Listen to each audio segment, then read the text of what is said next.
Bueno, muy buenas noches. Yo creo que ya hemos dado el tiempo suficiente para que vayan ingresando todos los diplomantes a esta nuestra sesión del día de hoy, que corresponde a realizar la última de nuestro módulo, en la cual hemos ido desarrollando todo un compendio de conocimientos, todo un compendio de aprendizajes y en los cuales hemos podido ir concretando más que todo conceptos fundamentales en los cuales en un inicio hemos desarrollado cuáles son las dificultades, bueno, qué se entiende por dificultades de aprendizaje. Asimismo, hemos visto los tipos de dificultades, aquellos que corresponden, que se presentan con mayor frecuencia en los ámbitos educativos. Buenas noches, Juan Antonio, y también hemos visto cuáles son aquellos tipos dentro de cada uno de las dificultades se pueden ir presentando de acuerdo a lo que es su ámbito, el tipo de afectación que se tiene, el área a la cual se refiere y también la causa o el síntoma y cómo repercuten estos tipos de dificultades dentro del ámbito pedagógico, ¿no? O en el ámbito académico, que como sabemos sí tiene una gran repercusión. Así que la segunda clase hemos visto ya en base a lo que es los programas dentro de la normativa. Ah, mm, Buenas noches, Magali. También hemos visto el día de ayer, también hemos ido viendo cómo repercute ya dentro de estas dificultades desde el enfoque sociocomunitario. Así que del enfoque sociocomunitario que está establecido en la normativa legal en la Ley Aveninos años 70, nos conlleva a priorizar acciones políticas dentro de este artículo 17, en la cual nos pide que tengamos que brindar una atención, pero no solamente una atención, también nos pide que tengamos que realizar acciones políticas, programas, como el que hemos ido viendo ya desde el día de ayer, en el cual este programa de atención a las dificultades de aprendizaje van relacionadas en dos tipos de modalidades, ¿no? Una modalidad indirecta y la modalidad directa, que dentro de una estructura que se ha planteado en la forma de cómo van a interactuar tanto la educación regular como la educación especial para poder brindar el apoyo correspondiente a todos estos estudiantes que deben ser identificados, ¿no? También hemos visto cómo en uno de los primeros pasos está lo que es la detección, además de lo que tenemos que ir impartiendo que por ambos lados, ¿no? Que los actores como son el área regular como el especial, que tienen que ir haciendo lo que es la sensibilización tanto al inicio como durante el proceso y hasta el culminar, no solamente a los padres de familia, a los estudiantes o al ámbito docente. Tienen que interactuar con lo que es la educación especial, que también dentro de este programa nos indica cuáles son las funciones que deben cumplir y cuáles son las actividades de apoyo que realizan a lo que es el ámbito de educación regular. Todo este proceso hemos visto el día de ayer, hasta dónde también nos compete llegar en el ámbito de actuación si somos docentes, cuál es el procedimiento que debemos seguir en el caso de que encontremos o identifiquemos a estudiantes que realmente presentan dificultades, ¿no? Qué se debe hacer, pero no solamente es el qué se debe hacer en ese momento, sino también tenemos que pensar en qué se debe hacer durante todo un proceso en el cual nosotros vamos a contar con el apoyo, en el caso de los de educación especial, o en todo caso ya a un diagnóstico o a un informe, el cual nos va a permitir realizar esta orientación a los padres de familia de mejor manera ¿Para qué? Para que también tengamos la posibilidad de hacer conocer a los papás que a veces las dificultades que observamos en los estudiantes son corroboradas por el ámbito disciplinar de un equipo multidisciplinario, y que en caso de que a veces existan susceptibilidades, que obviamente cuando los papás se enteran que los estudiantes conllevan algún tipo de dificultad, mm, existe este rechazo o de cierta manera una negación, ¿no? En el cual ellos se insisten de que no, sus estudiantes solamente tienen flojera o no le entienden la metodología de la profesora, o de que en todo caso está viendo solamente una etapa de edad en la cual se le va a pasar. Entonces, he ahí la dificultad a veces cuando nosotros en el ámbito regular y en el especial contamos con este proceso de concientizar a los padres de familia para poderles aclarar que en realidad no es algo que se desarrolla por una manera extrínseca, como también habíamos visto ayer, que estos problemas se pueden presentar de una forma intrínseca y extrínseca, ¿no? Entonces, estas dificultades en el ámbito ya más específica y no así en una dificultad general, más que todo va relacionada a un desfase más que todo cognitivo o a un poco desarrollo de habilidades que conllevan consecuencias dentro de lo que es el ámbito de la escritura, la lectura, el cálculo o el razonamiento. Ahora, eso es todo lo que habíamos ido llevando hasta el día de ayer. El día de hoy nos toca, nos conlleva a que debemos de continuar con la modalidad que nos corresponde analizar el día de hoy. Ya hemos visto la modalidad indirecta, el día de hoy nos tocaría ver la modalidad directa, que también tiene sus particularidades y de igual manera tiene sus propias actores, también tiene su propia relación, así que les voy a compartir las diapositivas y a la misma vez vamos a ir viendo, al finalizar ya nuestro taller, vamos a darnos un tiempito para ver una parte del taller internacional que se realizó con el Ministerio de Educación acerca ya de estas dificultades de aprendizaje, en la cual expusieron bastantes contenidos y recursos, pero lo que me complace que el día de hoy podamos ver este material es una parte en la cual hablan de las estadísticas, en las cuales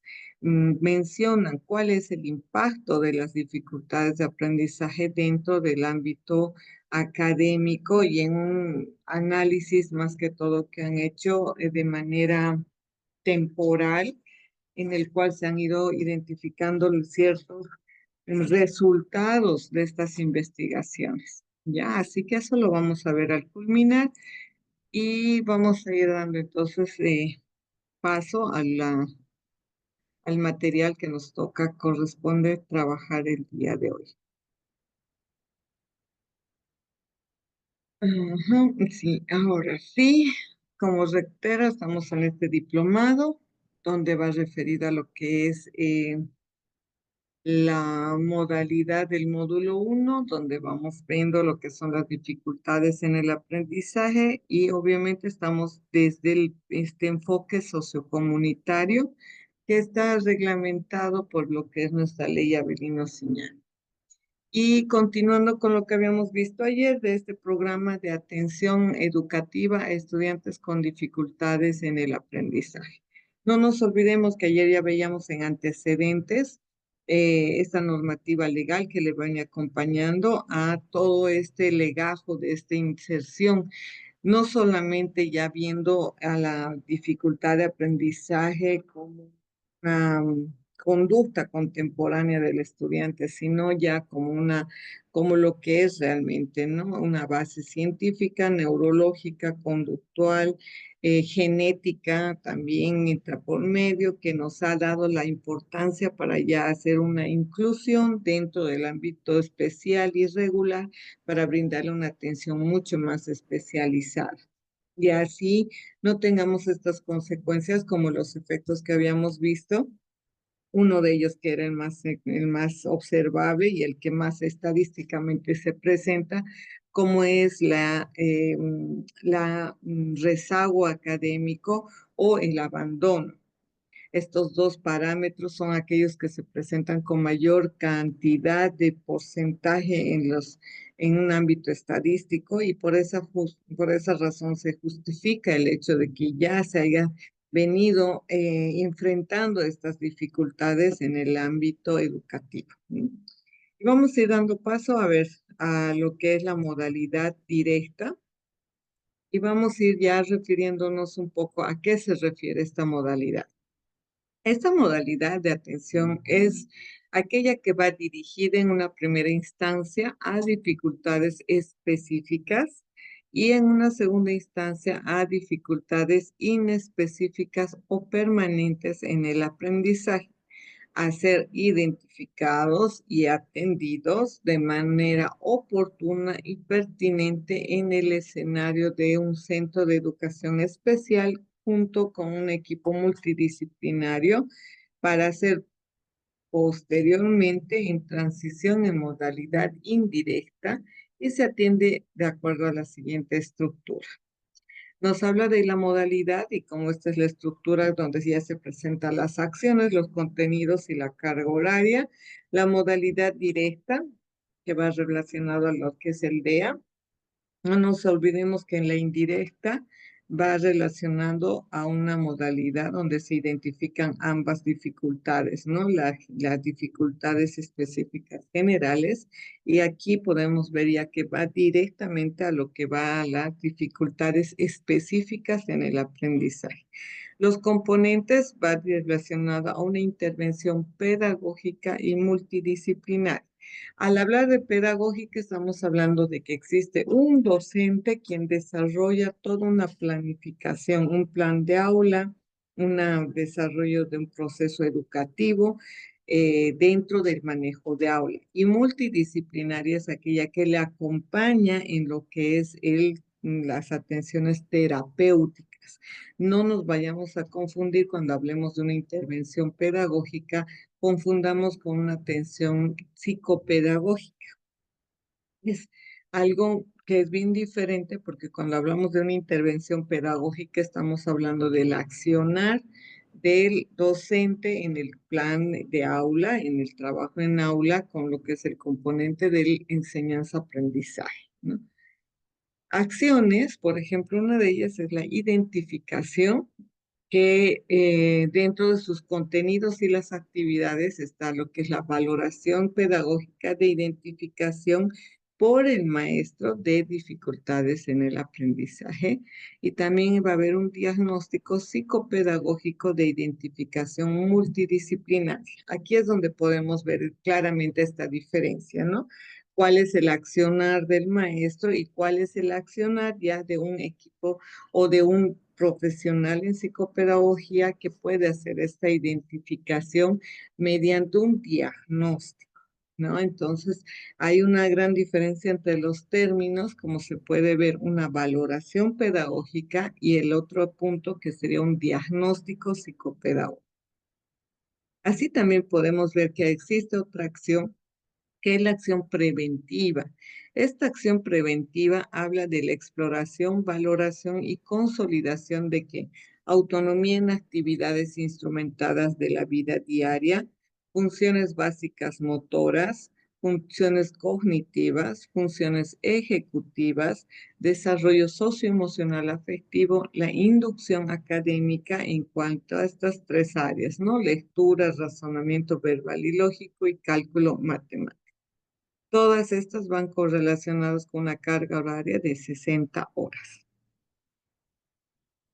En el ámbito de la acción de la identificación en dificultades específicas, esta nos dice que se le realiza mediante procesos pedagógicos y o psicopedagógicos, sistemáticos y científicos que precisan y establecen las causas, orígenes y factores neuro, bio, psico, sociocultural y ambientales, ¿no? Interrelacionadas y que ocasionan el desfase o desnivel discordante entre qué, entre el desarrollo integral relacionado a lo que es el ámbito sensorial, lenguaje, además de las funciones básicas motoras, las cognitivas, las ejecutivas y el desarrollo socioemocional afectivo y las capacidades de aprendizaje, que estamos entendiéndolas como un conjunto interrelacionado de condiciones, cualidades, aptitudes, especialmente intelectuales, que permiten desarrollar y aprender nuevos conocimientos, destrezas para una resolución de problemas, la imaginación, creatividad, el pensamiento crítico, aprender a aprender y el trabajo con pares. Esta sería lo que es estas desfase que existe entre este nivel discordante, entre un desarrollo integral que, como bien hemos dicho, por ejemplo, cuando hablábamos de una disgrafía, hablábamos de una función básica motora que puede tener un desfase en lo que es el ámbito de una capacidad de aprendizaje, una condición, puede ser una destreza, por ejemplo, para una precisión o también podría ser una condición en la cual hay que no esté interrelacionada, lo cual necesita hacer una identificación. Al hablar, como bien lo dice todo este término que nosotros podemos leer, ¿no? Neuro, bio, psico, socio, cultural y ambiental. Imagínense que antes, por ejemplo, decíamos que el ser humano era un ser integral en lo que era habríamos empezado desde los orígenes de la psicología, ¿no? Cuando hablábamos de la psiquis y el alma y el cuerpo, ¿no? Ahora ya hemos avanzado tanto que ya no solamente hablamos del alma y el cuerpo, antes ya, ahora el alma estaba entendida por la conciencia, ¿no? Ahora ya la conciencia pasa a ser algo más cognitivo. Y también hablamos de ahora ya del ámbito cognitivo, hablamos de un ámbito más neurológico. Ya empezamos a hablar de a un término mucho más específicamente científico, con unas bases donde podemos basarnos en la realidad y concretar mediante análisis. Lo biológico, que también hablábamos, ¿no? De mente y cuerpo. Imagínense antes de la importancia del cuerpo, que era fundamental. Ahora hablamos de un aspecto biológico, donde no solamente entra el cuerpo, también hablamos de las condiciones genéticas, ¿no? Entonces, de ese rezago que también en base a unas investigaciones científicas de lo que ha sido lo del ADN, por ejemplo, o de los cromosomas, cuando hemos podido lograr identificar con algunas discapacidades como el síndrome de Down o otras que están surgiendo para poder ser analizadas. Entonces, todo este componente genético que nos acompaña, también habíamos visto que es parte fundamental de alguna de las dificultades de aprendizaje. Por ejemplo, la dislexia. En alguno de los casos existe un factor bastante hereditario en el cual podemos basarnos para hacer también una historia clínica en la cual podamos deducir que sí, dentro hay un factor biológico, genético en el cual se puede estar presentando. Y hay algo interesante que nos ponían a pensar a veces cuando hablamos de la dislexia desde causa genética en la cual nos decían que los papás, por ejemplo, para hacerles este sentimiento de sensibilización, había que hacerles dar cuenta que en estos casos que se presentan de un factor genético, hacerles dar cuenta que también viene desde un factor de sus familias, o puede ser del papá o de la mamá con estos genes recesivos. Ahora, para poder hacer este sentimiento de empatía con los papás, hacerles dar cuenta que el estudiante, que el hijo o la hija está teniendo estas dificultades, pues no es porque ella o él lo quiso hacer de una manera voluntaria, sino que ya venía por parte de ellos y que también podamos verle, hacerles ver el futuro, ¿no? Que también tenemos que nosotros todos tener, hacer como una concientización, porque también en una futura generación se puede estar presentando nuevamente este tipo de dificultad. Entonces, para que no sea algo que nos sobresalga o que genere ciertos malestares o que genere problemas en la familia, que generalmente causa también estos factores. Entonces, hay que hacerles esta concientización y este análisis para que vean que este factor biológico también se puede presentar como una de las causas, ¿no? Lo psicológico, al hablar no solamente de una dificultad, puede venir acompañado de de algunas deficiencias o algunos trastornos que se pueden venir acompañándoles a estas dificultades. Casos de estrés, ansiedad, depresión, y entonces imagínense que yo venga con un factor genético de familias que han sido depresivas, más una dislexia, entonces, y lo que conlleva la dislexia, un factor emocional, entonces podríamos de tener como quien dice, un abanico de consecuencias mucho más, eh, con mayor intensidad en los estudiantes. O que venga un TDAH, supónganse, con también un problema de disgrafía. Entonces pueden venir fusionados o casados estos dos, una dificultad con algún tipo de otra condición, ¿no? Ahora, nos hablan de que este desfase, tanto en el desarrollo integral, que como pueden ver, también entra lo social. ¿Lo social en qué aspecto? Por ejemplo, eh, cuando nosotros hablamos de la sociedad y lo cultural, en el ámbito del manejo de los idiomas, por ejemplo, cuando yo he tenido casos igual de derivación de estudiantes que sus papás venían de hablar, por ejemplo, quechua, ¿no? Y al venir o migrar aquí a Santa Cruz, entonces tenían este choque con lo que era un hablar con otra entonación, podríamos decirlo, y que provocaba que los estudiantes se sintieran cohibidos a poder expresarse, ¿no? O sumían a un silencio, un mutismo, poca participación, entonces generaba estos signos de alerta en los cuales los docentes nos reportaban como un caso de, por ejemplo, una dislexia. Y al venir, al analizar, más que todavía un ámbito cultural, ¿no? Que obviamente afectaba en lo social. ¿Por qué? Porque generaba que los estudiantes puedan tener este tipo de dificultades, pero que no nos olvidemos que esa puede ser como una dificultad general, ¿no? En la cual solamente se presentaría como un problema, no de lo que es un origen de un problemas de el habla, de lo lingüístico, de la expresión, sino que es más que todo algo social y cultural. También vamos con lo ambiental, por ejemplo. Muchos de los factores también nos han encontrado que varias dificultades se presentan desde lo que empezamos. Hemos visto unas dificultades que no solamente son evolutivas y que se presentan desde mucho más antes. Entonces, si ya vienen con nosotros, entonces estamos hablando desde un análisis, desde lo que es el parto, lo que es la etapa donde ha estado lo que es el nacimiento, el desarrollo, cómo ha sido su desarrollo lingüístico, motor, todo ello ha sido un desfase, ¿no? Si ha habido un desfase motor, no ha podido hablar hasta los 5 años y ahí hay una gran alerta, ¿no? O si ha tenido un frenillo.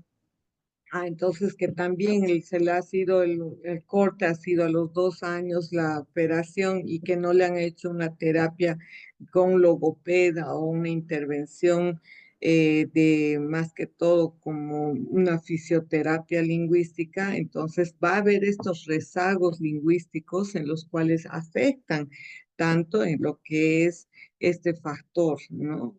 Y como ustedes pueden ver, esta identificación tiene que ser profunda, un análisis desde lo que es su desarrollo integral y asociado con las capacidades de aprendizaje que se pueden presentar.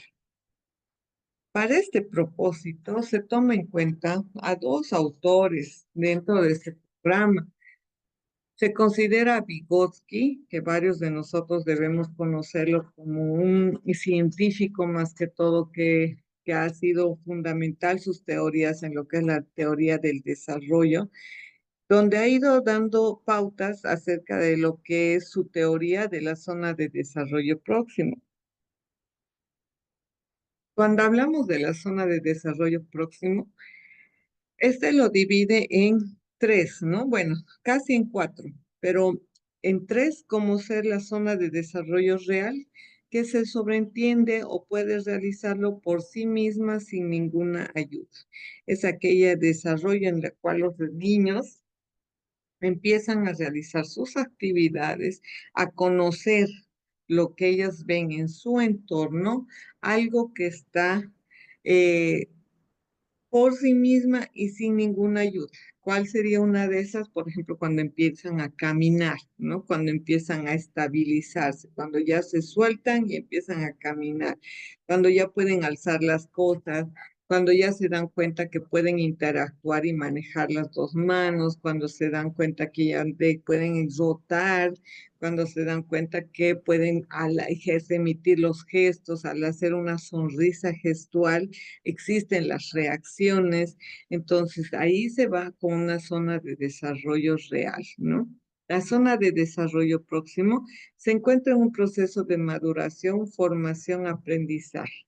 Cuando nos habla esto, y va relacionado también con alguna de las desarrollos de Piaget, por ejemplo, cuando nos habla de que cuando los niños empiezan a hacer su desarrollo y empiezan a tener esta maduración cognitiva en la cual hacen causa y efecto.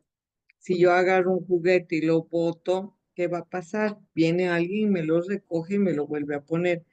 Y yo agarro y me han visto que muchos niños, ¿no? Agarran los juguetes y lo botan. Y va un adulto y lo levanta y se lo vuelve a poner. Ellos agarran y lo vuelven a botar. Existe esta acción con esta reacción. Y lo que hacen los estudiantes, los niños, perdón, es de que estos niños puedan aprender a que existe una reacción, ¿no? Entonces, oh, yo voto esto y miren, me lo levantan. Ah, yo hago este gesto y se despiden, ¿no? O yo hago una cara de tristeza y hay una reacción de preocupación. Zona de desarrollo potencial puede realizar con ayuda de alguien con más experiencia. Aquí es cuando ya empezamos a forjar los ámbitos de aprendizaje, donde existe lo que es más que todo el ejemplo. Cuando ya los niños ya ingresan a otro nivel donde pueden generar la interacción con la otra persona y en base con la interacción no solamente ya del ámbito familiar, sino de otras personas con otra interacción social, ahí entran los amiguitos, ya entran a un nivel donde pueden interactuar socialmente, entonces ya se desvinculan de esta zona segura, podríamos decirlo, porque esta próxima está también vinculado a lo que es la familia, el entorno primario, pero ya aquí, ya en la potencial, ya salen a este entorno más que todo social, un ámbito donde ya interactúan con otras personas y ganan más experiencias, por lo cuales pueden desarrollar mm, más actividades. Y el último cuarto elemento que sería la zona de desarrollo no real, que al momento que aún no puede realizar ni con la ayuda de alguien con más experiencia. Según Vygotsky, nos habla aquí que la zona de desarrollo próximo es, para Vygotsky, la distancia entre el nivel de desarrollo real determinado por la resolución independiente de problemas y el nivel de desarrollo potencial determinado mediante la resolución de problemas bajo la guía de adultos o en colaboración con otros más capaces. Esta es casi podríamos decirlo, la fórmula en la cual Vygotsky nos ayuda a medir, ¿no? En qué zona de desarrollo están nuestros estudiantes en el ámbito de su desarrollo integral. Cuando vemos aquí dos términos, uno que es la autonomía, la independencia. Cuando más independientes sean los niños en todas las actividades, podemos decir que su desarrollo está en un desarrollo real y concreto. Cuando decimos potencial, es cuando vemos que ella ejecuta otras acciones añadidas con las experiencias que han desarrollado en otro momento, ¿no? Entonces sabemos que si el niño en algún momento jaló algo y se le cayó y se rompió y les brindó susto, lo que hace su potencial es de que la siguiente vez él ya no va a jalar, va a buscar otro medio de subirse a una silla y va a buscar o sea, una solución a ese problema, pero de hacerlo de una manera independiente o viendo el ejemplo o interactuando con otra persona para buscar el aprendizaje. También otro de los autores que nos presenta este programa y está basado en él es las del aprendizaje, ¿no? Las de Maslow presentadas donde nos dice que la incompetencia consciente, la competencia consciente y la competencia inconsciente, ¿no? Que son las cuatro fases del proceso de aprendizaje según Maslow.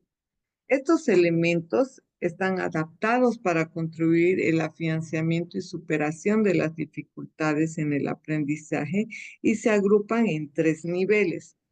En el nivel 1 nos habla de la toma de conciencia y darse cuenta de que de manera inconsciente e incompetente a consciente incompetente. ¿A qué se refiere esto? A veces es como un trabalengua, ¿no? Se dice la toma de conciencia y darse cuenta. Uno de los primeros acápites, es decir, bueno, yo no entiendo. Eso es la toma de conciencia. Bueno, lo que está escrito en el pizarrón, no lo entiendo. Eso es tomar conciencia y darse cuenta de que yo no estoy comprendiendo nada de lo que están escribiendo o de lo que dice ese párrafo, ¿no? A eso se refiere el nivel 1. Tendiente dice de inconsciencia incompetente, o sea, de lo que yo no lo tomaba consciente, ahora lo pongo como consciente mi incompetencia, en otras palabras. Ahora ya sé que no sé, en otras palabras. En el nivel 2 nos habla que ya es la toma de decisión y la formación. En palabras de Maslow, de consciente incompetente a consciente competente. ¿Qué quiere decir? Ahora ya sé que no sé, entonces, ¿qué voy a hacer? ¿No? ¿Y cuál sería su formación? ¿Qué es lo que debo hacer para aprender a hacer? Tomas de decisiones donde de manera, ya que yo no sé, te dice, porque estamos hablando de una conciencia de mi incompetencia, ahora tengo que serme consciente y decir, bueno, ya no sé, bueno, pero ahora qué tengo que hacer para saber hacer. El nivel 3 es la perseverancia en la práctica, dominio y especialización. A veces nosotros nos ponemos a decir, yo al que no reconocer lo que no sé, a veces me frustro y yo me puedo pero una vez que uno reconozca que no sabe, llegamos a este punto 3 donde decimos, con lo que consciente competente a inconsciente competente. ¿A qué nos referimos? Yo ya sé que no sé, ahora ya he buscado la forma de saber hacer y ahora yo ya no voy a buscar la forma de saber hacer, sino que voy a hacerlo de una manera inconsciente. Yo ya sé hacer. ¿Cómo lo llegamos a ese punto? Haciendo perseverancia, la práctica y el dominio. Cuando, por ejemplo, en un ejemplo básico que entre nosotros podemos hacer para el aprendizaje. No. Cuando nos compramos un auto, ¿no? Y nos dicen, bueno, ahora te compraste el auto, ahora aprende a manejar. ¿Qué decimos? Pero yo no sé manejar. A ver, ahí estamos tomando conciencia y nos estamos dando cuenta que tenemos un medio, algo que queríamos, algo que necesitamos, pero no sé manejar. Ah, es mi conciencia incompetente que a la vez lo estoy volviendo, estoy dándome cuenta de que estoy consciente de que no sé manejar. ¿Cuál sería mi segunda opción? Ahora voy a tomar la decisión y me voy a formar. Bueno, entonces me voy a dónde, a buscar un curso o busco la ayuda de alguien que me pueda colaborar en darme ese afianzamiento de conocimiento. De lo que yo sé que no sé, bueno, ahora voy a buscar qué voy a hacer para poder saber hacer. Ah, bueno, ahora ya me van a enseñar que esta es la palanca, que este es el pedal, el otro pedal. Entonces, muy bien, ya me han enseñado. ¿Cuál es la toma 3? Es cuando ya nos dejan solos, ¿verdad? Y nos dicen, bueno, ahora hazlo tú. ¿Qué tengo que hacer? Bueno, entre lo que yo sé y lo que tengo que aprender entonces el manejo, la práctica, la dominio y la especialización, ¿qué nos va a permitir que un día, cuando nosotros ya hayamos tenido tiempo de práctica y especialización, de manera inconsciente, ya no estemos pensando en cuándo frenar, cuándo sacar el embriague, cuándo cambiar a caja, cuándo estar en primera, llegar al semáforo, qué tengo que hacer. A veces en ese momento ya del hecho de manejar, uno ya lo hace de manera inconscientemente, pero eres competente. Ya no estás conscientemente viendo dónde está el manubrio, no, lo haces de una manera inconsciente. Esa sería una manera práctica de, de poderles explicar esto, las cuatro fases del proceso de aprendizaje de Maslow, que nos dice, ¿y por qué hablamos de estos dos autores como Vygotsky y Maslow? Porque nos llevan a que nosotros, las personas más que todo que tienen dificultades en el aprendizaje, tienen que llegar a este nivel 3. Porque como es como yo les decía cuando habíamos visto en la disgrafía, cuando existe la omisión, por ejemplo, de las palabras o la fusión de una palabra, ¿se acuerdan cuando veíamos pantalón y no había la separación entre la N y la T y solamente una línea formaba el final de la N y la T? Entonces, pero si ustedes le muestran a una persona que tiene disgrafía, él va a seguir leyendo, dando lectura diciendo, ahí dice pantalón. O sea, no está consciente de su incompetencia, ¿no? La donde tenemos que llegar primero es hacerle dar cuenta tanto al estudiante que tiene esta dificultad. A veces es medio, hay dos criterios en todo esto, ¿no?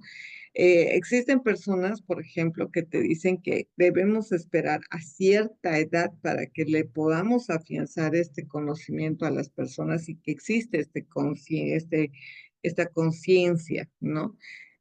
Por ejemplo, leía o veía el otro día de un artículo específicamente del que les dije de la joven esta que es autora científica que anda buscando bastante información acerca de la dislexia porque ella lo ha sufrido.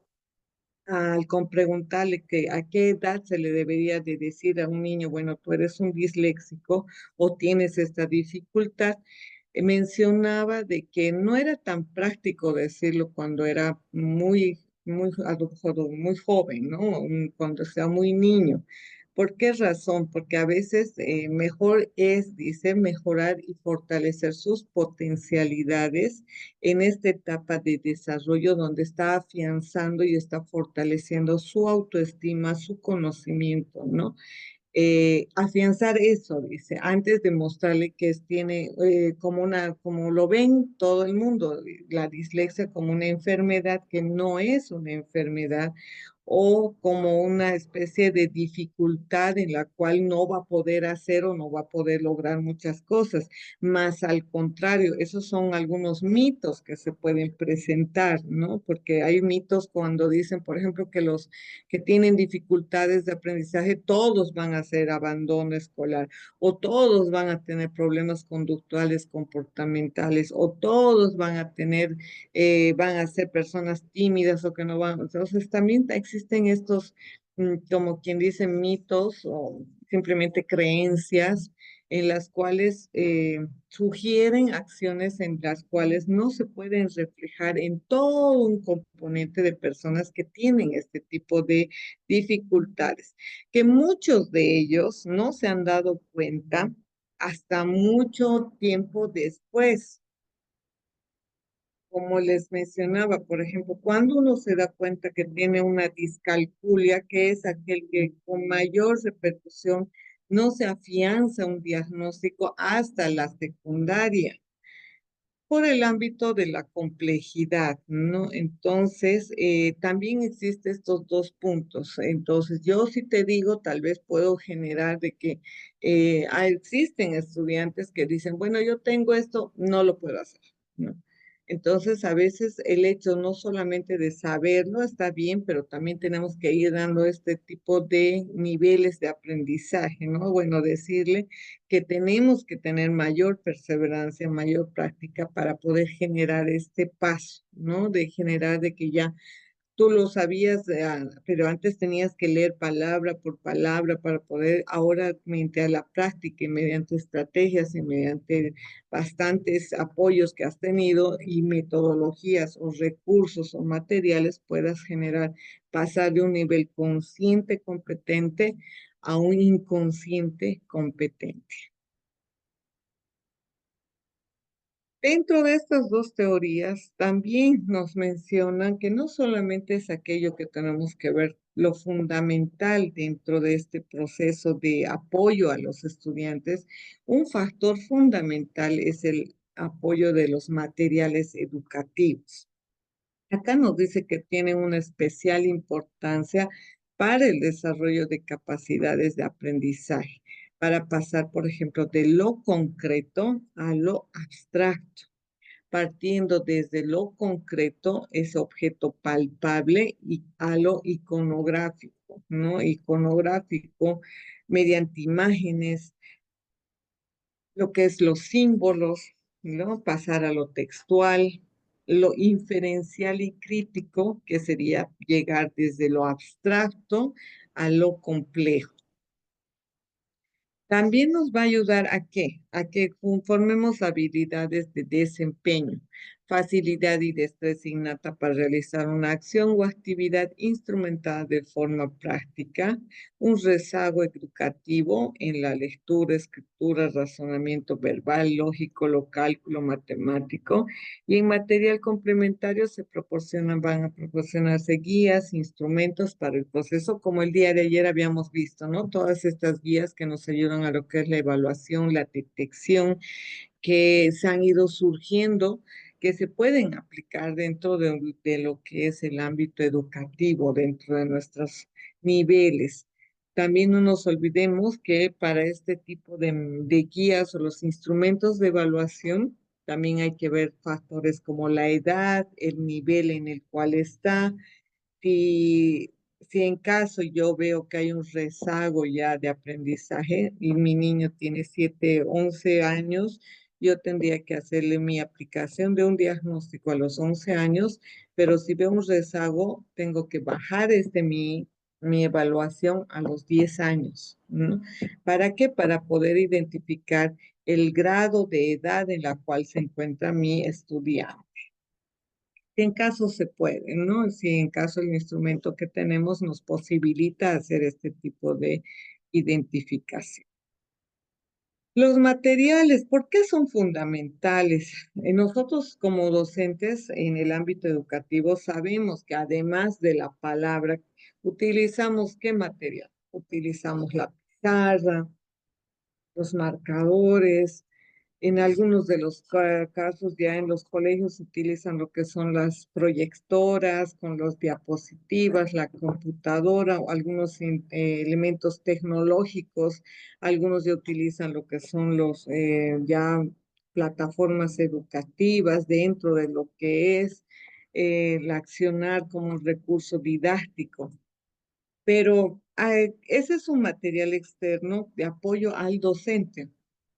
Pero no nos olvidemos que cuando nosotros damos una lista de materiales a nuestros niños, también les damos, por ejemplo, ¿qué les brindamos? Que traigan cuadernos, ¿verdad? Que traigan lapiceros, que traigan marcadores, que traigan crayones o que traigan diferentes, los textos de apoyo que siempre deben tener todos y a veces manejamos los que manden el ministerio o los que nosotros solicitamos como apoyo. Eso es de un material de apoyo a los estudiantes. Analicemos un poco de este material. Si mi niño tiene disgrafía, ¿verdad? Si mi niño no puede generar, por ejemplo, los espacios, yo le pido un cuaderno de cuaderno cuadriculado grande, ¿no? Y mi niño si tiene, por ejemplo, la distancia de no puede medir los espacios, no puede medir el tamaño de las letras, está bien que yo le pida el cuadriculado. ¿Por qué? Porque me va a ayudar a que en cada cuadrícula el niño tenga que hacer el esfuerzo de entrar dentro del cuadrito. Pero si en cambio yo le pido a mi niño un cuaderno como este que está aquí a mí, en donde está la imagen, que es el lineal, ¿qué va a pasar con ese mi niño? Ese mi niño, por ejemplo, si escribe una grafía que es las que andan, como hemos dicho, fusionadas, él no va a poder separar, ¿no? No va a poder ver esos espacios de separación. Entonces, ¿cuál sería el material más propicio si yo veo que mi niño tiene dificultades de escritura, de tamaños, de espacios, de diseño, de de lo que son las distancias que deben que tener, tendría que pedirle un cuadriculado más que un cuaderno lineal, ¿no? Otro material, por ejemplo, si también hemos visto en la grafía, en la escritura, yo les sugiero siempre que vean los lápices que compran sus estudiantes, los bolígrafos, porque a veces existen diferentes tipos de bolígrafos. Existen aquellos bolígrafos que son los que no tienen ningún tipo de presión, ¿no? Aquellos que son los lisos. Hay otros que tienen una forma con tres líneas, ¿no? Y hay otros que tienen un agarre aquí con puntitos. El mejor es aquel que tiene el agarre con los puntitos, ¿no? ¿Por qué? Porque si yo veo que mi niño, además de tener, no poder agarrar de manera correcta, además de que te dificulta su escritura, va a transpirar y ustedes habrán visto que muchos de los estudiantes que tienen problemas en grafía transpiran demasiado en la manito. Y al transpirar, si es que su lápiz es liso o su bolígrafo, va a ejercer que el niño baje su manito y no puede ejercer mucha presión. O si es muy delgadito, de igual manera va a tener que tener mayor precisión. Entonces, el bolígrafo o el lápiz tiene que también tener la forma adecuada. Esos puntitos que se tienen los bolígrafos son como una soporte de que no resbale la mano y pueda ejecutar mayor presión en el dibujo, ¿ya? Tampoco no le exageremos y le digamos, bueno, o que utilice también, en esto también hay que ver lo que es su manejo de lateralidad, ¿no? Si es zurdo o si es diestro. Entonces, también ahí hay que ver, porque a veces a los diestros, además de que tengo una disgrafía, por ejemplo, y yo le voy a un zurdo, un anillado, imagínense cómo va a complicarse, ¿no? Aquí el anillado, más lo que el estudiante tenga que escribir, más lo que el anillado le lastima el bracito, también hay que ponerse en esa situación, ¿no? A veces el lastimarse el bracito provoca que el niño tenga que escribir de esta manera, ¿no? y ya estamos generando que un proceso de un desarrollo motor, de una mala posición en escritura. Entonces, ¿qué material le tendré que pedir si es que ese estudiante es zurdo? Le tendré que pedir un empastado, ¿no? A comparación de los anillados que le pido a mis demás estudiantes. Eso también es algún criterio de análisis que te tiene que tener en este tipo de estudiantes. No solamente pensar en la adaptación curricular del contenido, sino también en el material que yo le pido a mi estudiante, ¿no? Y son a veces cosas que uno dice, pero yo doy mi lista a todos. Sí, lo sé, pero también al momento que usted vaya viendo que este niño tiene dificultades, también tenemos que hacer una adaptación, no solo curricular, sino también del material educativo que yo le estoy solicitando. Ahora también nos habla de estos materiales y vamos a ir viendo algunos de ellos, algunos ejemplos, ¿no? Nos habla de lo concreto a lo abstracto. Como podemos ir viendo aquí, necesitamos generar otro tipo de estrategias dentro de lo que es el ámbito del aula. Pareciera que me van a decir, pero Lisa, eso solamente es para inicial o necesariamente. Si yo tengo estudiantes que necesitan, por ejemplo, que partir como un inicio, como les explicaba ayer, no puedo generarlo a mi estudiante de que repita la tabla de multiplicar hasta que se canse para que aprenda. Pero hemos visto, por ejemplo, que en la discalculia, si yo no comprendo cuánto es 7 por 7, aunque repita como voy a repetir, pero no voy a entenderlo, la comprensión de esto no lo voy a hacer.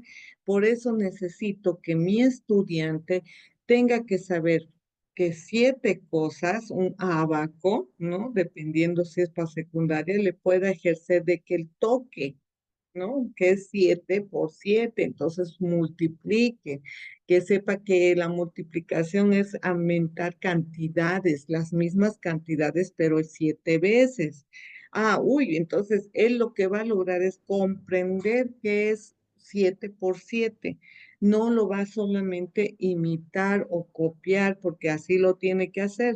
No, tenemos que hacer que esto pase de lo concreto a lo abstracto. Y existen un montón de materiales y como podemos ver, se pueden utilizar tanto en el nivel de primaria como en el de secundaria.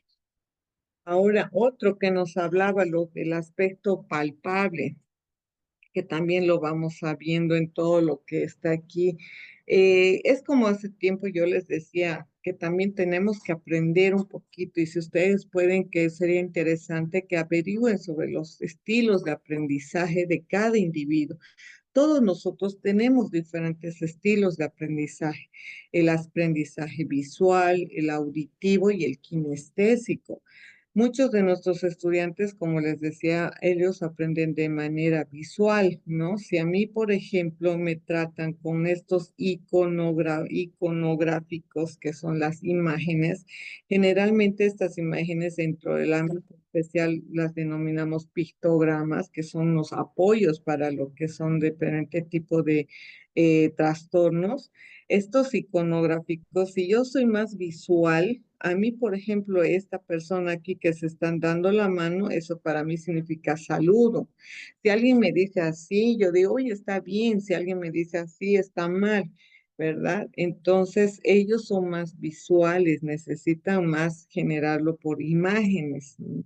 Entonces, los kinestésicos en este caso necesitan lo que es lo concreto, lo palpable. Para este tipo de personas que aprenden de manera kinestésica, es más que todo con el sentir, ¿no?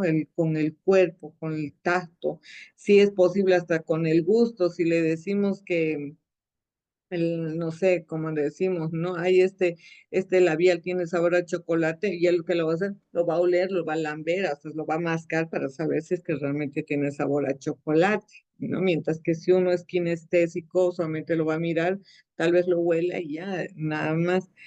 Pero existen este tipo de estilos, ¿no? Ahora, en lo iconográfico y en las imágenes, eh, dentro de lo que es este contexto de lo que son las funciones, ejecutivas, por ejemplo, las funciones ejecutivas, además de las cognitivas, que ya es el ámbito de aprendizaje, las ejecutivas son aquellas que nos permiten entablar una relación con el medio, ¿no? Está desde lo más básico, establecemos las reglas, las normas, establecemos los tiempos, los momentos, y si estas funciones ejecutivas también se ven afectadas dentro de lo que es una dificultad de aprendizaje, necesitamos esto que también nos va a servir establecer eh, en nuestros ámbitos dentro del aula, ¿no? Por ejemplo, establecer las reglas, las normas. Si nuestros estudiantes, como hemos visto en discalculia o en los tipos de discalculia, cuando hemos visto que también existen que no reconocen los momentos, que no reconocen los días, las distancias, entonces recursos que pueden ser visibles y adaptados a nuestros ambientes también pueden servir, ¿no? Y de manera que sean gráficas, visuales, que donde no solamente ayuden a un estudiante, sino ayuden a todos los demás, ¿no? Y dependiendo de la edad, se pueden adaptar estos recursos o estos materiales tanto para lo que es el ámbito de secundaria como lo que es el ámbito de primaria. Y cuando hablamos de lo que es lo simbólico textual, lo que estamos hablando de lo inferencial y crítico, vamos a ir refiriéndonos dentro de lo abstracto a lo complejo. Generalmente esto nos referimos a los niveles de comprensión lectora, en la comprensión literal, la comprensión inferencial y la comprensión crítica. ¿Cómo se generan estos niveles de comprensión? Esto desarrollándolo para un material, ¿no? Generalmente siempre con este tipo de preguntas, ¿no? En una comprensión literal está el qué es lo que vimos ayer, quién es la persona que, o quién fue el estudiante que respondió esto, dónde fue que se desarrolló la guerra de la independencia, quiénes son los héroes de la patria, cómo es. Entonces, todo esto generalmente siempre lo hacemos, ¿no? Para que exista una comprensión literal. En cuanto a la comprensión inferencial, va diferente con otro tipo de preguntas. Por ejemplo, ¿qué pasará antes de que los soldados vinieran a Bolivia a quitarnos el mar? ¿Qué significan los colores de la bandera? ¿Por qué Eduardo Avaroa luchó por que no nos quitaran el mar? ¿Qué otro triunfo se conoce aparte de lo que ganamos? No sé, pues algo que hayan ganado ayer en el partido de fútbol los estudiantes de cuarto. ¿Cuáles son, qué diferencias, qué semejanzas hay entre el curso A y el curso B? O hacerles proyectos a los mismos estudiantes, ¿no? Que vayan y mediante preguntas, ¿qué semejanzas hay entre el árbol de manga y el árbol de palta? Inferencial, a eso nos referimos. En crítico, obviamente, ya va más relacionado a una opinión, ¿no? Acerca de algo que es más personal, de un criterio mucho más de análisis crítico personal. ¿Qué opinas? ¿Cómo podrías calificar? ¿Qué hubieras hecho? ¿Cómo debería ser? Entonces, todo este tipo de tipos de material de inferencial y crítico nos lleva desde lo abstracto a un pensamiento más complejo mediante estos niveles de comprensión lectora. Asimismo, podemos ir viendo ya lo que es la valoración pedagógica de identificación. Ya hemos visto que dentro de esta atención directa, se va referida más que todo a un ámbito de específicamente con una dificultad de aprendizaje, ¿no? La valoración pedagógica nos habla de que son estos procesos de exploración, valoración, intervención, aquellos registros pedagógicos, científicos, en los cuales estos procesos son desarrollados, ya hemos dicho, por el maestro de dificultades en el aprendizaje del centro de educación especial. Cuando estos docentes acuden a los centros educativos, o están dentro de un centro de educación, ¿no? El propósito es recabar la información de necesidades, prioridades, capacidades, habilidades y potencialidades, habíamos dicho, in situ, para advertir consecuencias, recomendar acciones de precaución en el informe de valoración pedagógica de identificación, además de intervenir de acuerdo a las características de atención individual o grupal y para evitar el riesgo o daño en el desarrollo integral, capacidades, habilidades y el rezago educativo. Es fundamental el papel de la profesora que pasa a realizar este tipo de exploración, valoración e intervención. Ha habido ya casos donde han podido identificarse a estos estudiantes, claro, obviamente en compañía de lo que es el apoyo de las docentes de las unidades educativas, pero este también surge un papel fundamental en el cual puede sensibilizar a lo que es el ámbito familiar de los padres para que estos puedan generar también una conciencia, porque no nos olvidemos que hemos dicho que en el ámbito de las dificultades de aprendizaje tiene que haber este tipo de apoyo, ¿no? Tiene que haber lo que es la familia, tiene que haber la unidad y tiene que haber lo que es los docentes, ¿no? El trabajo en aula y los padres de familia que tienen un componente fundamental para poder apoyar a los estudiantes. En el diagnóstico psicopedagógico de identificación multidisciplinaria por cada área, vamos viendo el área de psicología, por ejemplo, evaluará, valorará todo lo relacionado al área cognitiva, el desarrollo evolutivo, el desarrollo socioafectivo y el sistema familiar. Por esa razón es que si nosotros llevamos un diagnóstico solamente a un ámbito psicológico, solamente vamos a poder hacer referencia a este tipo de evaluación, ¿no? El ámbito cognitivo, un desarrollo evolutivo, que eso lo hacemos en una anamnesis con una historia clínica, y el desarrollo, el afectivo y el socioemocional, y también el ámbito familiar. El otra área de un equipo multidisciplinario, el área psicopedagógica, dice que ésta evalúa funciones básicas, cognitivas y ejecutivas, ¿no? Estilos y ritmos de aprendizaje, el desempeño educativo, las dificultades, necesidades, problemas, nivel de áreas de escolaridad.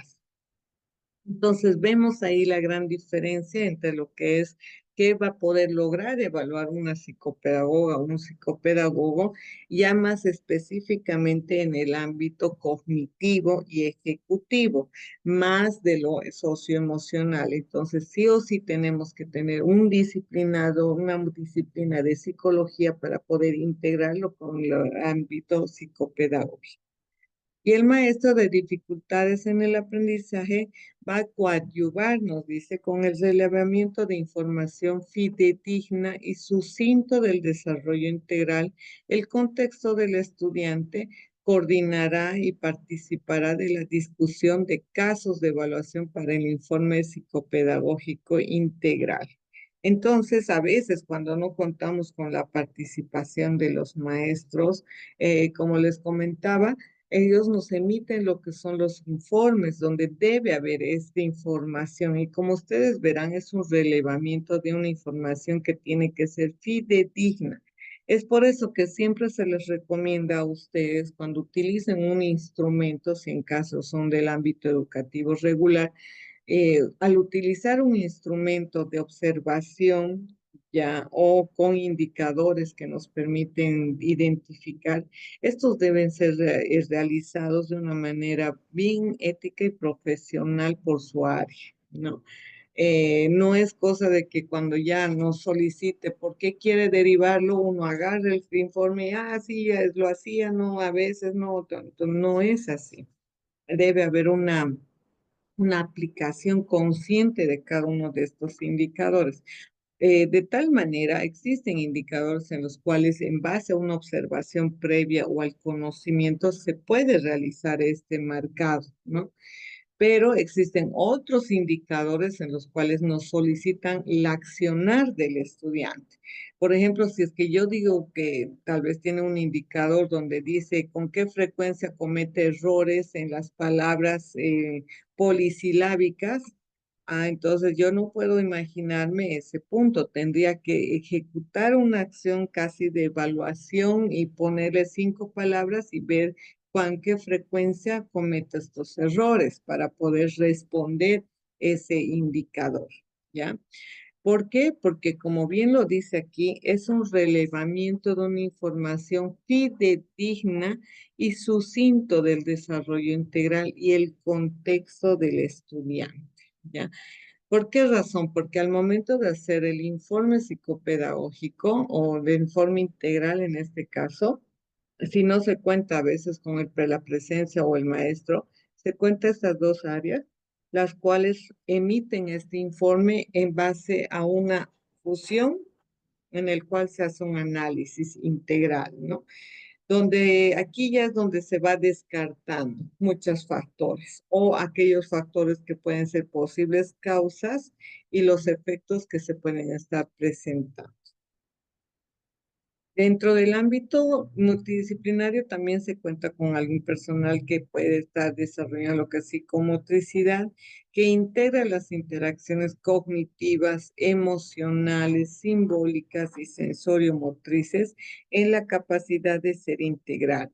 Desarrolla actividades sistemáticas de y a partir del movimiento mediante la cual entran en contacto cuerpo, mente y emociones. Esta persona va a evaluar los desempeños motores, tanto manuales y corporales, la precisión e integración del movimiento, la dinámica y la coordinación.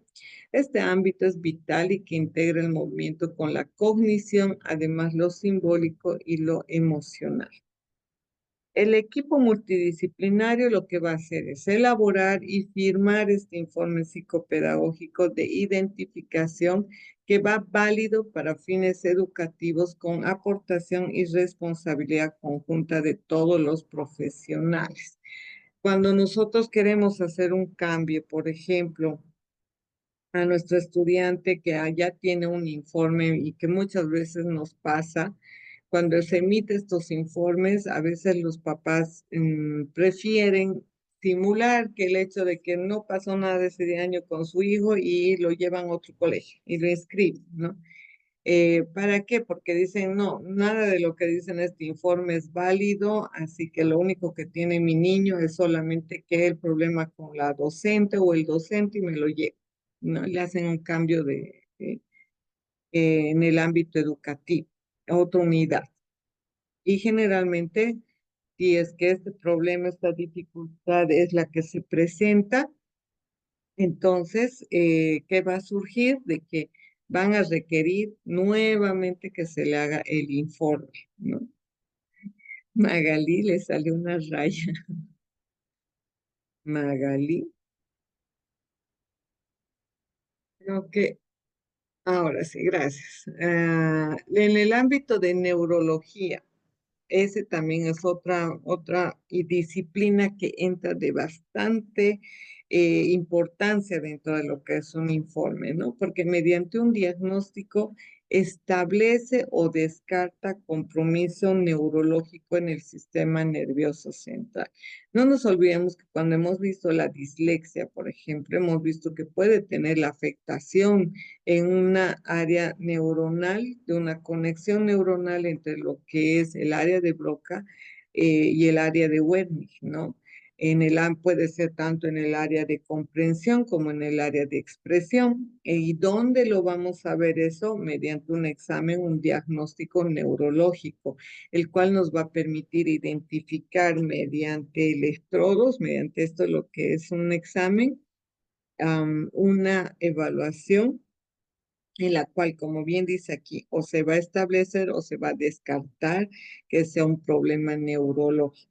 Si se descarta que es un problema neurológico, entonces lo que se puede hacer es generar una estimulación, ¿no? Entonces, donde no está comprometido algo físico, Mientras que si está comprometido algo físico, necesita un apoyo, un tratamiento mucho más amplio e integral, donde no solamente podemos ir con una sola área, podemos entrar a psicología, psicopedagogía y esta área también, ¿no? La fonoaudiología, que es fundamental, que mediante su diagnóstico valorará los compromisos del lenguaje, no solamente en el nivel fonético, es en el nivel en el cual hablamos la expresión, también en el semántico, que es la comprensión, el morfosintáctico y el pragmático, ¿no? El pragmático en el cual puede detallar, puede expresar, puede mirar y puede reproducir los contenidos de una manera que se pueda generar que no esté comprometido el nivel del lenguaje ni el ámbito comprensivo.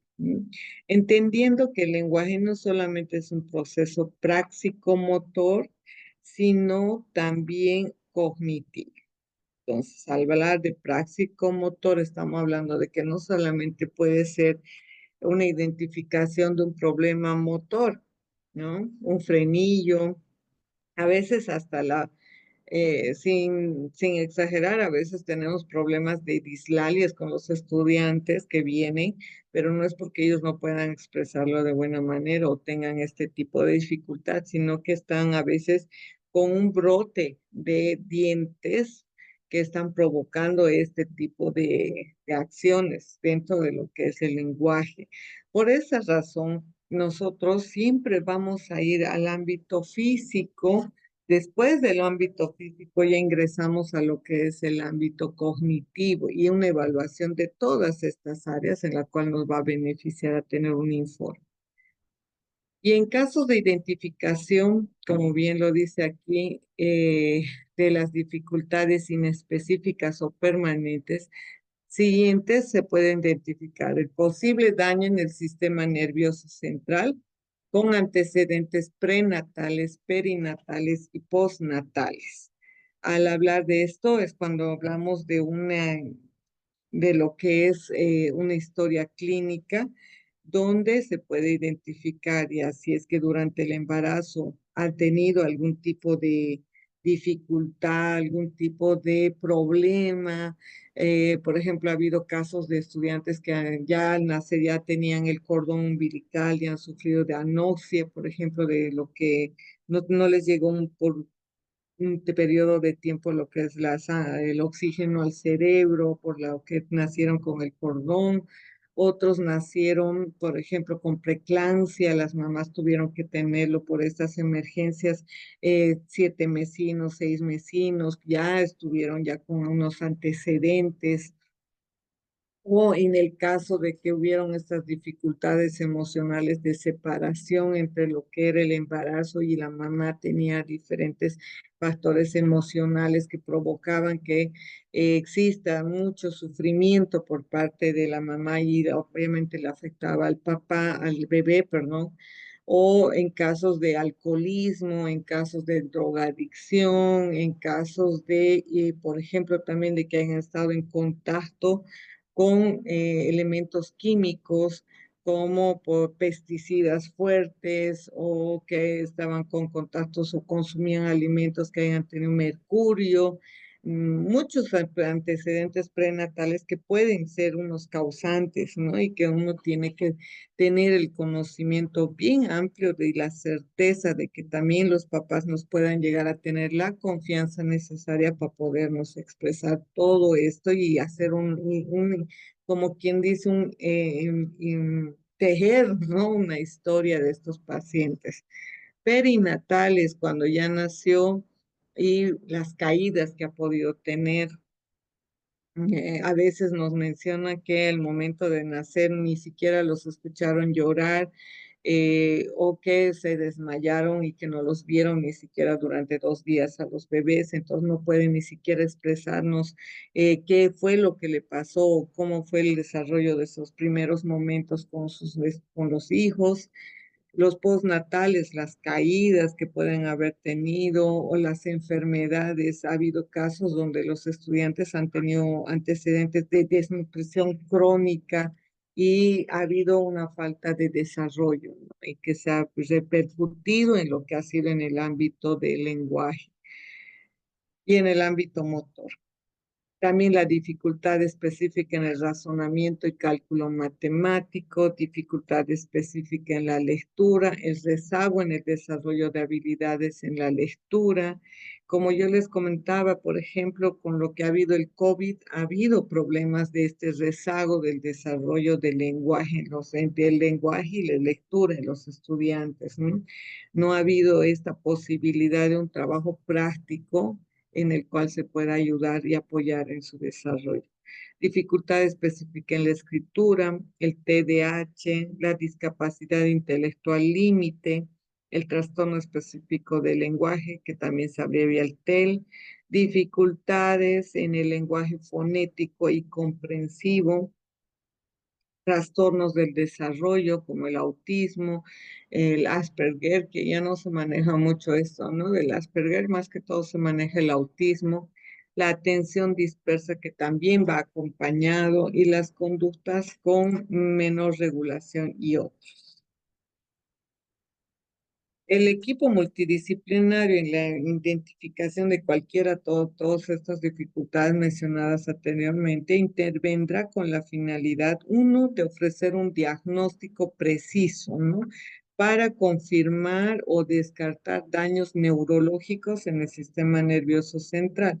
Aclara si está o no comprometida la inteligencia. No es que este equipo multidisciplinario genere dentro de lo que es el informe, aparte de que el estudiante tiene que traer todo su legajo, a veces ya se les solicita a los papás que puedan ir a un neurólogo para poder contrastar este diagnóstico, o en todo caso hay muchos estudiantes que ya llegan con sus informes. Entonces lo que nosotros tenemos que hacer es solicitar toda esta información de los anteriores que hayan tenido, porque a veces ya los papás identifican también que los estudiantes puedan tener algún problema y ya van a la caja, mediante su seguro ya tienen algunos diagnósticos con el neurólogo o ya derivaciones de los médicos. Entonces ya cuentan tal vez con alguna información, ¿no? Orientar con técnicas, estrategias y materiales a los padres. Como les comentaba, al terminar estos informes se brindan recomendaciones, tanto para la unidad educativa, para los papás y para lo que es el tipo de intervención que va a requerir el estudiante, porque no generalmente se dice que, intervención multidisciplinaria, no. Si en caso el estudiante tiene algún tipo de dificultad en lo que es el ámbito comprensivo, se le recomendará que asista a un fonoaudiólogo, ¿no? O si en caso viene acompañado de algún tipo de problema conductual, más el apoyo psicopedagógico o psicológico, perdón. Entonces, una vez que los papás contengan todo este tipo de recomendaciones, ellos tienen que realizar, porque ya son acciones en las cuales se refiere como un antecedente de que al estudiante ya se les recomendó, y lo que sugiere más adelante ya es plena responsabilidad de los papás o de los docentes que no hicieron el correspectivo seguimiento. Desarrollar procesos de inducción y o demostración de los procesos de intervención a madres, maestros y familia. Como hemos visto el día de ayer, también está lo que se va a sensibilizar, ¿no? El apoyo multidisciplinario también puede ejecutar estas acciones. En el caso de estudiantes con TDAH, con T de déficit de atención en este caso, que no es específicamente una dificultad en el aprendizaje, ya que representa un trastorno conductual. El mismo puede asociarse a veces a dificultades en el aprendizaje y recibe atención en modalidad directa y o indirecta según sus necesidades. Y estos se caracterizan por manifestar un retardo general de todo el proceso de aprendizaje, observándose lentitud, desinterés, deficiencia en la atención y concentración, afectando el aprovechamiento escolar en general. Entonces, el TDAH también se los puede identificar mediante esta intervención del equipo multidisciplinario, pero las acciones que se realizan son diferentes, ¿no? Porque no está considerado como una dificultad, pero sí como un trastorno. Y hasta aquí estaríamos revisando todas estas dos modalidades, tanto la modalidad directa como la modalidad indirecta. Hasta aquí hemos revisado todo lo que comprende este programa de atención mediante lo que es el enfoque eh, socio, perdón, el enfoque sociocomunitario.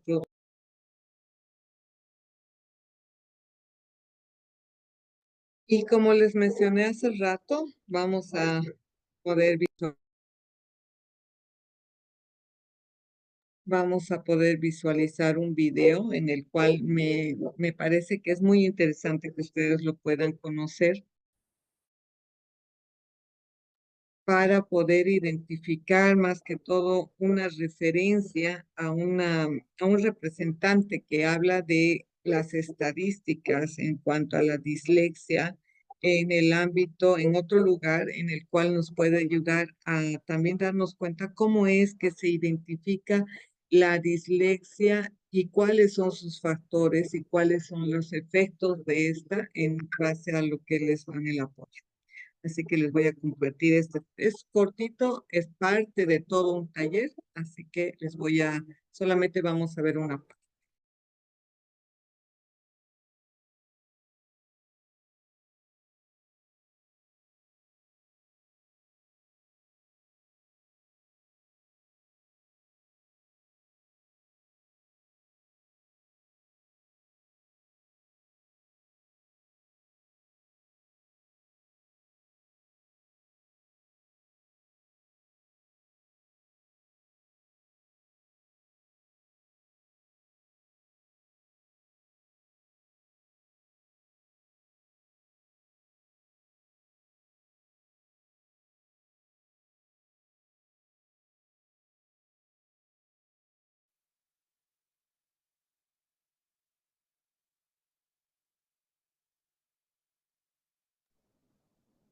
Y también les recomiendo, si es que tienen mayor información, ha habido este taller internacional sobre dificultades del aprendizaje, en el cual ha podido surgir en base a esto este apoyo en base a los diferentes recursos que se han ido brindando para poder dar pie a lo que es reconocer a las dificultades en el aprendizaje.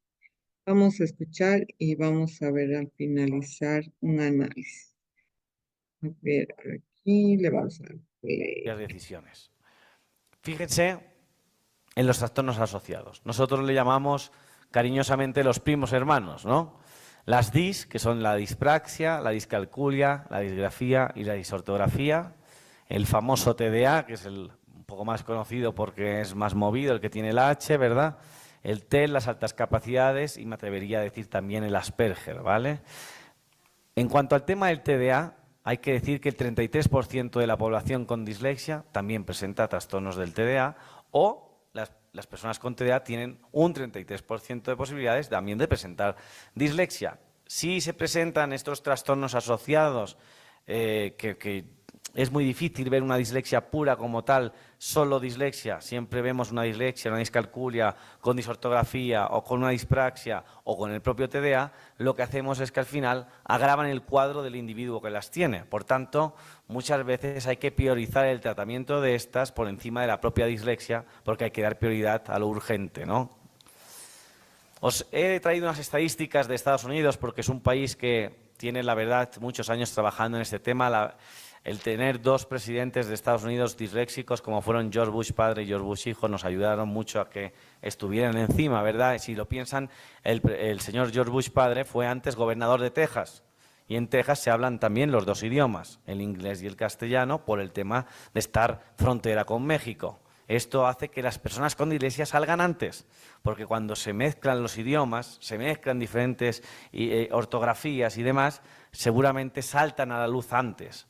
A mí me pasó en Mallorca, yo vivo en una isla que es Mallorca, tenemos el mallorquín y tenemos el el español y muchas veces el inglés porque es un lugar turístico. Somos 1 millón de habitantes y nos visitan 20 millones de habitantes cada año. Entonces nos obligan a hablar inglés. Las faltas ortográficas saltan muy a la luz en el momento de los mallorquines que cuando estudian. Y eso es lo que yo creo que hizo que lanzáramos DISFAM desde Mallorca y ahora estemos en toda Latinoamérica. Pero en Estados Unidos ya hablan más del 10% de la población mundial, como dice la Organización Mundial de la Salud. Estamos hablando que entre el 15 y el 20 de la población tiene algún síntoma de dislexia. El 5 y el casi 12 tienen incidencias de trastornos específicas de aprendizaje en la lectura y luego que el 80%, como les decía antes, de la incidencia en el fracaso y el abandono escolar tiene una relación con la lectura. Y fíjense la diferencia entre tener capacidad económica o ser de un nivel socioeconómico bajo, porque si no nos podemos permitir el tratamiento seguramente no podamos estar en los niveles que tendría cualquier otra persona. Por tanto, un 80% de estudiantes de 4º grado de socioeconómico nivel bajo en Estados Unidos lee por debajo de un nivel básico. ¿Por qué varían tanto estas estadísticas? Porque no es un trastorno categórico, no es como estar embarazada, o estás o no estás, no puedes estar medio embarazada. Puedes estar de varios meses, pero no estar medio o más embarazada. En nuestro caso es dimensional. Tenemos varios trastornos de aprendizaje que pueden hacer que sean más leve, más grave, según el nivel de lo que tengamos y los trastornos que estemos acumulando. Y además tiene un impacto socioemocional muy importante en las personas con dificultades específicas de aprendizaje, puesto que las dificultades de la alfabetización crean ese alto riesgo de problemas de salud mental como puedan ser la depresión o la ansiedad. Fíjense unos datos muy curiosos, las tasas de alfabetización y el crimen con relación a la alfabetización. Yo me fijo siempre en la tercera columna, ¿no? Bueno, el 85% de los delincuentes juveniles son analfabetos funcionales. El 60% son analfabetos funcionales y el 70% lee por debajo de nivel básico de 4º grado. Claro, si nuestra vida lo más básico es leer y escribir, muchas posibilidades tenemos de que algunos que no sepan leer y escribir y no hayan tenido las oportunidades que han tenido, por ejemplo, en el centro del compañero, acaben pues, delinquiendo con drogas, en mafias y al final, pues muchos de ellos en prisión. Y fíjense que si acaban en prisión, aquellos que interrumpen su educación, si no les ayudan con una adecuación, la alfabetización, el 16% que recibe ayuda no vuelve a delinquir. En cambio, sin ayuda de alfabetización, vuelve a delinquir el 70% de esa población reclusa. Eso es importante, ese mensaje de ver la necesidad de trabajar estos trastornos de aprendizaje. El vínculo entre el fracaso académico y la delincuencia, la violencia y el crimen está ligado al fracaso de la lectoescritura. Y jóvenes encarcelados, entre el 30 y el 60% tienen dificultades específicas de aprendizaje y en algunos estados llegan hasta el 85% de la población reclusa. ¿Por qué? Porque al final el encarcelamiento interrumpe la educación, por tanto retrasa el progreso académico. Fíjense un dato que le comentaba la viceministra hoy, ¿no? Lo caro que es mantener las prisiones. Si en vez de dedicarnos a mantener prisiones nos dedicáramos a invertir más en la educación, en los maestros, en las escuelas, en los apoyos, seguramente no tendríamos estos gastos tan elevados como puedan ver en España, donde se gasta casi 22.000 dólares por preso en nuestro país. Si haces una regla de 3 de los presos con dislexia que hay, te salen bastantes millones de euros. Lo mismo nos pasa con las repeticiones de curso. En los países, todos los que visito, tienden mucho a que cuando el alumno fracasa, manden repetir, pero antes no le han hecho las adecuaciones. Entonces, ¿de qué sirve repetir? Si va a volver a hacer el mismo curso en igual. Es como, bueno, pues le hemos quitado las gafas todo el curso, vuelve a repetir sin gafas. Era miope, no le ponemos las gafas. Y en España, el año 2020, 234.000 estudiantes repitieron de curso. Si hacen la regla de 3 del 80% aproximadamente, les volverán a salir casi 200.000 alumnos. Eso supone 1.500 millones de dólares, que equivale al 6% del presupuesto de todo nuestro país. Vuelvo a decir cuántas cosas podríamos hacer con ese dinero, ¿verdad? No hace falta, aunque es verdad, que ya hemos visto que el Ministerio tiene muchos materiales muchas instrucciones, muchas normativas, lo hemos estado hablando con la viceministra, pero no hace falta que nos digan que necesitamos una ley para que atendamos a los niños que son diferentes o con cualquier tipo de problema o discapacidad. Porque al final la Convención de Derechos Internacionales de la Discapacidad de Naciones Unidas ya hace muchos años que nos habla de la igualdad de oportunidades, la accesibilidad universal y el respeto a la evolución de las facultades de los niños y las niñas con cualquier tipo de discapacidad y su derecho a preservar su identidad. Bueno, vamos a entrar en materia. ¿Qué nos puede confundir con las personas con dislexia? La alternancia de días buenos y malos, que suele ser inteligente y curioso. Muchos me dicen, no puede ser disléxico porque es muy inteligente. Bueno, perdona, la persona con dislexia tiene que tener un coeficiente intelectual normal o por encima de la media. Por tanto, algo inteligente y curioso tiene que ser. Mensajes como el que no se esfuerza lo suficiente, que no trabaja en casa, que es vago o es despistado. Puede destacar también en diferentes materias. Normalmente yo añadiría a la foto del cerebro que nos ha enseñado el compañero la de los dos hemisferios. Tenemos un hemisferio más atrofiado, los que tenemos trastornos de aprendizaje, y nos compensa que el otro está mucho más desarrollado. Por eso aquellas materias a veces audiovisuales, de arte, de educación física, las desarrollamos muchísimo mejor. Puede tener una conducta pasiva y rebelde, porque lógicamente si no se le está atendiendo no tiene gusto de ir a la escuela y al final eso provoca una falta de motivación. Os he puesto aquí unas frases de lo que nos dicen ellos, comúnmente. Estas cosas son gotas de agua en muchos países. Leer delante de la clase es una tortura, oigo cómo se ríen de mí, lo paso muy mal. Daniel, de 10 años. En el patio, algunos compañeros me decían que era tonta, por eso de que mis exámenes eran más fáciles, porque estaban adaptados. Ana, de 9 años. Siempre tuve que aguantar las burlas y eso me marcó y me hizo mucho daño. Hugo, de 14 años. Me acuerdo de mis dolores de barriga al tener que salir a la pizarra. Samuel, ese es mi hermano, con 28 años. En las clases de deportes nunca me elegían para formar equipo, se reían de mí y me decían que era muy torpe. Seguramente también tenía dispraxia. Teresa, de 15 años. ¿Y cuáles son algunas cosas que nos afirman las personas con dislexia? Que al final están frustrados por no pueden demostrar todo lo que saben, porque no se les evalúa de maneras diferentes, se despiertan muy cansados, porque tienen muchas pesadillas, dedican el triple de tiempo a sus estudios, se comparan siempre con los demás y ven que no llevan el mismo ritmo, se sienten inútiles.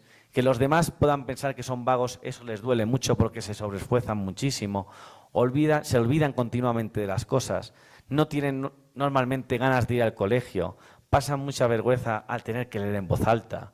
Continuas clases de refuerzo, repaso y técnicas de estudio, logopedia les espera tras acabar la clase. Y al final eso se resume en que nunca tienen tiempo libre.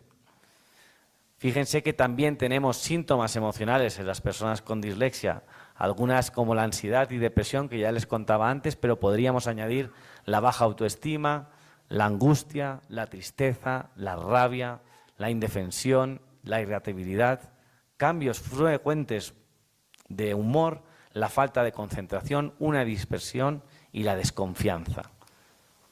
Algunos síntomas conductuales podrían ser la evitación de ir a la escuela o al trabajo, conductas para llamar la atención, amenaza del suicidio incluido, la hiperactividad causada por la ansiedad que tienen o la hipoactividad por no tener ganas de nada, una agresividad, un retraimiento, el autoaislamiento, compulsiones, tics y algunas manías. Y también síntomas físicos, como la debilitación del propio sistema inmunológico, problemas gastrointestinales, taquicardias, sudoración excesiva, tensión muscular, el insomnio que provocado por las pesadillas, la dificultad para levantarse por las mañanas, continuos dolores de cabeza, migrañas, la visión desordenada, la fatiga, la dificultad para tragar, problemas respiratorios como asma, alergias. Yo lo que les quiero decir es que, haciendo una pausa en esta diapositiva, muchas veces tratamos de llevar al niño al médico continuamente, al pediatra, es que tiene dolor de barriga, tiene fatiga, tiene problemas del sueño, y el médico le hace una revisión y le dice, su hijo está bien, su hijo está bien. Porque realmente lo que no comprendemos es que están somatizando todo el terror del ir a la escuela cuando no le están atendiendo en sus condiciones. Lo digo porque si vamos al doctor y nos dice que está bien, pero sigue con estos problemas, no nos podemos quedar parados ahí. Tenemos que preguntarnos si existe realmente detrás de todos esos síntomas una dificultad de aprendizaje. Y si tenemos dos sospechas, voy a complementar el documento que el compañero ha dado. Tienen una página web ahí, disfam.org/prodislex, o buscan Prodislex en Google, que yo siempre digo que esto es el alma mater, la Biblia de la dislexia. En el Prodislex vamos a encontrar los síntomas más comunes desde educación infantil hasta universidad. Y el documento en PDF es gratuito y se puede descargar por cada una de las etapas educativas. Esto quiere decir que si nosotros somos maestros de primero de primaria, nos vamos a descargar un documento similar a este del primer ciclo de primaria. Si estamos en tercero, será el segundo ciclo de primaria. Y así por edades. Por tanto, esto solo es un ejemplo que les pongo de cómo es el documento por dentro, pero lógicamente es muchísimo más grande. Y tenemos que marcar sí, no o sin evidencias. A mí me gustaría que este documento, mañana cuando lleguen al colegio, se lo puedan imprimir, lo rellenen en el aula de las personas que ustedes puedan tener sospechas de tener este tipo de síntomas y también lo compartan con los padres para tener un feedback de ver si entre todos estamos en la misma línea de lo que vemos del niño o de la...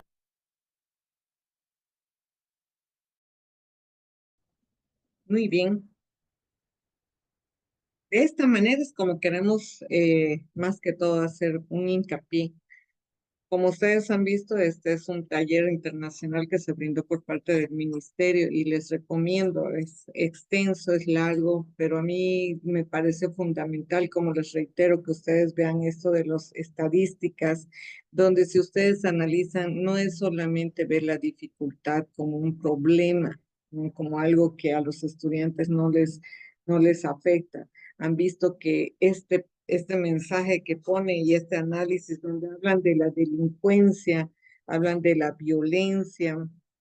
A veces nosotros dentro de las unidades decimos, ¿por qué por qué hay casos de tanta violencia? Y a pesar de que hacemos mucho énfasis en que no a la violencia, no hagamos hasta acciones de prevención, de contención, pero seguimos teniendo este caso o estos casos de estudiantes, entonces tenemos que ver también cuál es aquella función, o sea, en base a lo que ustedes estamos aprendiendo el día de hoy, no nos olvidemos de que analizar estos factores que se pueden presentar, como son las dificultades en el aprendizaje, específicamente la dislexia, una dispraxia, una disortografía, una disgrafía, una discalculia, que pueden estar repercutiendo.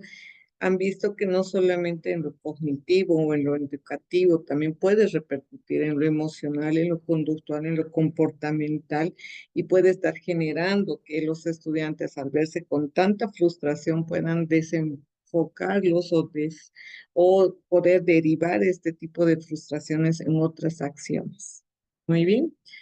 Listo, entonces ahí también han podido identificar un resumen casi específico acerca de lo que es la dislexia y cuáles son sus componentes, que por qué hablamos tanto de la dislexia, porque es aquella que se presenta con mayor frecuencia y con mayor énfasis, más que las de otras, ¿no?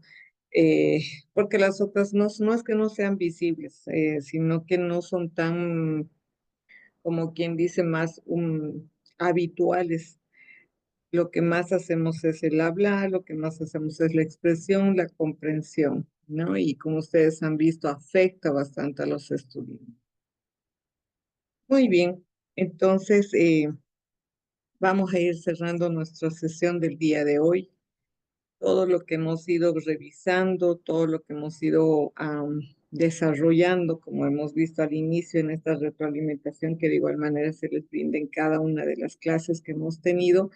Yo creo que ha podido fortalecer sus conocimientos, apoyarles y desarrollar estrategias. Y al último también tenemos esta página que si ustedes también desean puedan utilizarlo. No se olviden que existen bastantes recursos tecnológicos en la actualidad que nos permiten fortalecer y conocer nuevas estrategias, aplicar nuevos criterios y que en lo que sí yo les puedo decir es que por ejemplo, este instrumento tiene 3 indicadores. Algo así tienen que buscarse ustedes, ¿no? Y no, como hace rato les decía, también tienen que ustedes saber evaluar los instrumentos que se pueden aplicar dentro de su aula, a qué grado, a qué estudiante, qué edad se les está aplicando, a qué nivel, porque no es lo mismo aplicar uno que pues, esté dirigido a estudiantes de secundaria y ustedes no sepan los antecedentes de ese instrumento y ustedes lo estén aplicando a estudiantes de primaria.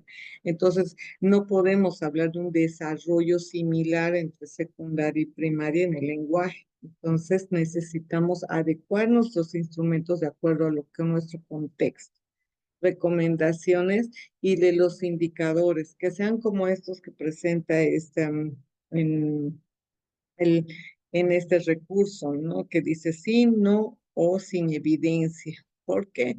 Porque ahí no estamos viendo de la frecuencia de tiempo. Si ustedes ven algún instrumento donde dice siempre, a veces, casi siempre, o de vez en cuando, casi nunca o nunca, es bueno, no digo que no, pero nos lleva a conllevar a cuándo nosotros decimos que es siempre, cuándo decimos que es casi siempre, cuándo decimos a veces, ¿no? Entonces no podríamos hacer una verificación exacta de lo que estamos cuantificando, ¿ya? Entonces, búsquense siempre este tipo de variables donde solamente miden cosas exactas, ¿no? Un sí, un no, no lo hace, listo, ¿no? Entonces, no podemos ir más allá porque nosotros mismos nos estaríamos poniendo una complicación, ¿ya? Esas serían bastantes recomendaciones que se les ha dado durante todas estas sesiones. Espero que todo lo que se ha compartido haya sido de su conocimiento. Si ustedes ya tenían alguna idea de todas estas dificultades, la complementación de información siempre es buena. Y como siempre les digo, existimos un mundo, ahorita tenemos el mundo a nuestras manos y lo ideal siempre es complementar toda la información. Si tienen dudas, si no me las pueden hacer a mi persona, pueden buscar en todos los recursos eh, tecnológicos que tenemos, ¿no? En todos los buscadores que nos van a poder apoyar.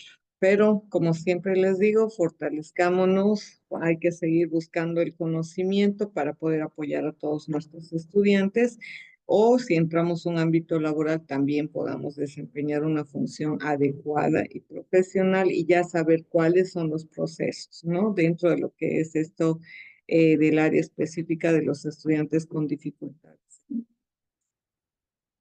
Muy bien, entonces es momento de nuestra despedida.